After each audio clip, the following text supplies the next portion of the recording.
5. 성육신 하신 하나님. 신중한 사람들이 복음을 믿기 어렵다고 생각하는 것은 놀라운 일이 아니다. 복음이 다루는 실제는 우리의 이해력을 뛰어넘기 때문이다. 하지만 너무나 많은 사람이 잘못된 곳에서 난점을 발견하여 믿음을 필요 이상으로 어렵게 만드는 것은 애석한 일이다. 예를 들어 속죄를 생각해보자. 많은 사람이 이것을 이해하는데 어려움을 느낀다. 어떻게 나사렛 사람 예수, 로마의 교수대에서 숨을 거둔 사람의 죽음이 세상 사람들의 죄를 없애준다고 믿을 수 있는가? 어떻게 나사렛 사람 예수, 로마의 교수대에서 숨을 거둔 사람의 죽음이 세상 사람들의 죄를 없애준다고 믿을 수 있는가? 어떻게 그 죽음이 오늘날 하나님이 우리 죄를 용서해 주시는 것과 조금이라도 관계가 있는가? 아니면 너무나 많은 사람에게 걸림돌이 되는 듯한 부활의 문제를 생각해보자. 그들은 예수님이 죽은 자 가운데서 육체적으로 살아나셨다는 것을 어떻게 믿을 수 있는가 하고 묻는다. 무덤이 비어 있었다는 사실은 부인하기가 어렵다고 치자. 하지만 예수님이 그 무덤에서 나와 영원한 생명을 누리게 되었다는 사실을 믿는 것은 훨씬 더 어렵지 않을까? 기절한 후에 일시적으로 의식을 회복했다거나 시체를 도둑맞았다는 식의 이론이 부활에 대한 기독교 교리보다 더 믿기 쉬워 보인다. 아니면 동정녀 탄생을 생각해보자. 이것은 금세기 들어 개신교도조차 널리 부인해온 교리다. 도대체 어떻게 이 같은 생물학적 변칙을 믿을 수 있느냐고 사람들은 묻는다. 아니면 복음서에 나오는 기적들을 생각해보자. 많은 사람이 이것을 여러 난점의 근원이라 생각한다. 예수님이 병자들은 고치셨다고 치자. 증거로 봐 예수님이 병을 고치셨다는 것을 의심하기는 어려우며 어쨌든 역사를 보면 병 고치는 사람이 덜어 있었다. 그러나 예수님이 물 위를 걸으셨다는 것이나 5,000명을 먹이셨다는 것 혹은 죽은 자를 살리셨다는 것을 어떻게 믿을 수 있겠는가? 이런 이야기들은 상당히 믿기 어렵다. 이와 비슷한 문제들로 인해 믿음의 변두리에서 맴도는 사람들 다수는 상당히 당혹해하고 있다. 가장 큰 신비. 하지만 사실상 진정한 난점, 복음이 우리로 하여금 맞닥뜨리게 하는 최고의 신비는 이러한 점에 있지 않다. 그것은 속죄라는 순한 일의 메시지에 있는 것도 아니고 부활이라는 부활절의 메시지에 있는 것도 아니라 성육신이라는 성탄절 메시지에 있다. 정말로 우리를 깜짝 놀라게 만드는 것은 나사렛 예수가 하나님으로서 사람이 되셨다는 사실이다. 즉 신성의 제2위가 인간의 운명을 결정하는 둘째 사람, 인류를 대표하는 둘째 우두머리가 되셨다는 것, 그리고 신성을 상실하지 않은 채 인성을 취하셨기 때문에 나사렛 예수는 참으로 완전하게 인간이셨고 마찬가지로 참으로 완전하게 신적 존재라는 것이다. 여기에는 두 가지 신비가 담겨 있다. 하나님의 단일성 안에 여러 위격이 있다는 것, 그리고 예수님의 인격 안에는 신성과 인성이 결합되어 있다는 것이다. 바로 여기 곧 첫 번째 성탄절에 일어난 일에 기독교 계시에 가장 심오하고 가장 헤아릴 수 없는 깊이가 있다. 말씀이 육신이 되어 하나님이 인간이 되셨다. 신적 존재이신 성자가 한 유대인이 되셨다. 전능하신 분이 다른 모든 아이와 마찬가지로 먹을 것을 받아 먹어야 하고 기저귀를 차야 하고 말하는 법을 배워야 하는 어린아이, 누워서 빤히 바라보며 꼼지락거리고 시끄러운 소리를 내는 것밖에 할 수 없는 무력한 어린아이로 이 땅에 오셨다. 여기에 착각이나 속임수는 없다.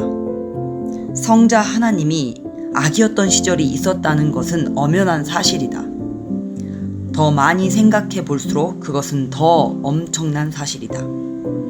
심지어 소설 속의 사건조차도 이 성육신의 진리보다 더 굉장한 것은 없다. 이것이 기독교의 진짜 걸림돌이다. 바로 이 점에서 유대인, 회교도, 일신론자들, 이들은 삼위일체를 인정하지 않는다. 여호와의 증인, 그리고 동정녀 탄생, 기적, 속죄, 부활을 이해하는데 어려움을 느낀 많은 사람이 실패를 했다. 복음서의 다른 난점들 역시 보통 성육신에 대한 그릇된 신앙, 아니면 적어도 부적절한 믿음으로 인해 생겨난다. 하지만 일단 성육신을 실제로 이해하면 이 난점들은 사라진다. 만일 예수님이 아주 훌륭하고 경건한 인간에 불과하다면 예수님의 생애와 사역에 대해 성경이 말해주는 말을 믿는 일은 정말로 엄청나게 어려울 것이다.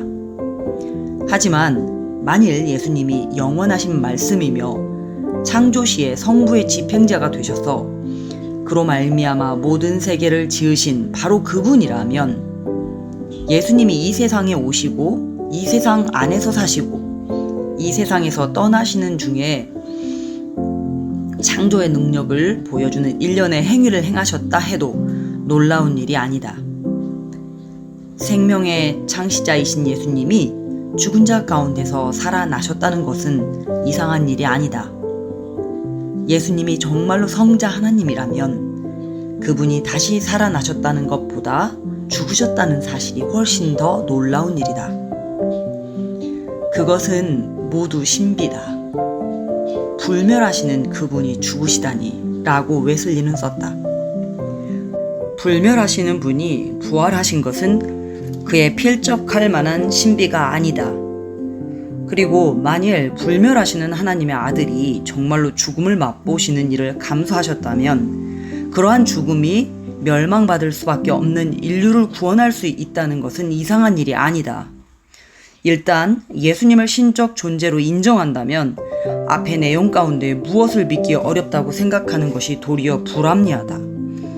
그것들은 모두 한 종류이며 완전히 앞뒤가 일치한다. 성육신은 그 자체로는 헤아릴 수 없는 신비지만 신약에 담겨 있는 다른 모든 것을 뜻이 통하도록 해준다. 이 아이는 누구인가? 마태복음과 누가복음은 성자 하나님이 어떻게 이 세상에 오셨는지를 상세하게 말해준다. 그분은 로마 제국이 위세를 떨치던 시절에 눈에 띄지 않는 유대 마을의 조그마한 여관 밖에서 태어나셨다. 우리가 성탄절에 대해 이야기할 때 보통 그 이야기는 예쁘게 장식되곤 하지만 실제로는 언짢고 잔인한 이야기다. 예수님이 여관 바깥에서 태어나신 이유는 그 여관이 만원이었으며 어느 누구도 해산하려는 여인에게 잠자리를 제공해 주지 않았기 때문이다. 그래서 여인은 마구간에서 아기를 낳고 말구유에 뉘어야 했다. 이 이야기는 감정에 치우치지 않고 아무런 논평도 없이 기록되어 있으나 사려 깊은 독자라면 누구나 그 장면이 보여주는 인간의 무정함과 비열함에 전율하지 않을 수 없을 것이다.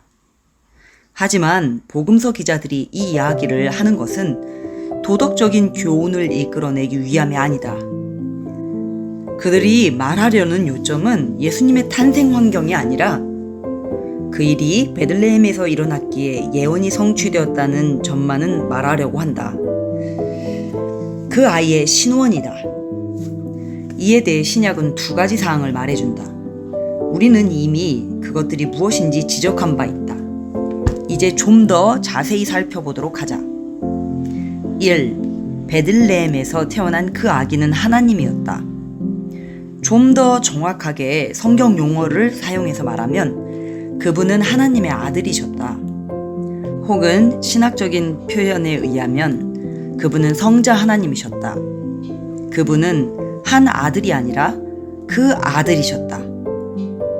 요한은 독자들이 예수님의 독특성을 이해하는지를 분명하게 확인하기 위해 그가 쓴 복음서의 처음 3장에서 4번이나 그분이 하나님의 독생자라고 말한다. 이에 따라서 교회는 하나님 아버지를 믿사오며 그 외아들 우리 주 예수 그리스도를 믿사오니 라고 고백한다. 기독교 변증가들은 때때로 예수님이 하나님의 독생자라는 진술이 예수님의 신원에 대한 모든 질문에 답할 수 있는 최종적이고 완전한 대답인 것처럼 말한다. 하지만 그렇지 않다. 그 말 자체가 의문들을 제기하며 또한 쉽게 오해될 수 있기 때문이다. 예수님이 하나님의 아들이시라는 진술은 사실상 두 신이 있다는 말인가? 그렇다면 기독교는 유대인이나 회교도가 주장하는 대로 다신론의 종교인가? 아니면 하나님의 아들이라는 말은 예수님이 피조물 중에서는 단연 비길 데 없는 분이지만 인격적으로는 성부 하나님과 똑같은 의미의 신성을 가지고 있지는 않다는 의미인가? 초대교회의 아리우스파 사람들이 이렇게 주장했으며 현대에 와서는 일신론자들, 여호와의 증인 등이 이와 같은 사상을 주장한다. 그들의 주장은 옳은가?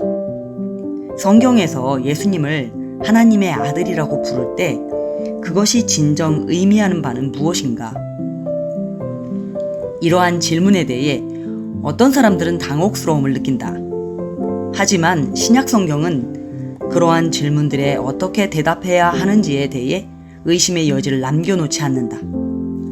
사도 요한은 그의 복음서 서론에서 원칙적으로 그러한 질문은 모두 제기하고 해답을 해놓았다. 요한은 유대적 배경을 가진 독자 모두를 위해 복음서를 쓴 것 같다. 요한이 말하듯이 그는 독자들이 예수께서 하나님의 아들 그리스도이심을 믿게 하려 함이요 또 믿고 그 이름을 힘입어 생명을 얻게 하려고 그 글을 썼다.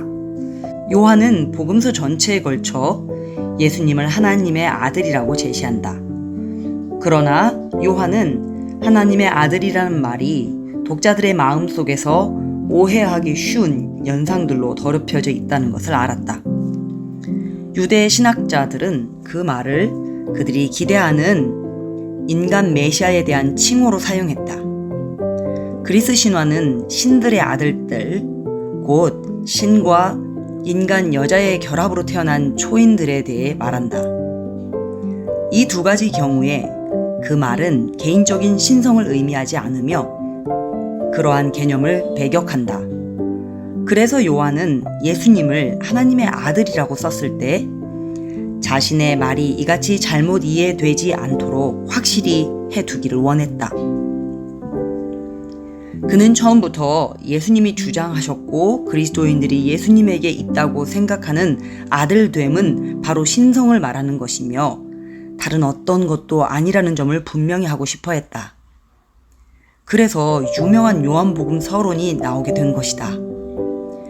영국 국교회에서는 성탄절에 대한 가르침으로서 이 부분을 해마다 읽는데 그것은 옳은 일이다.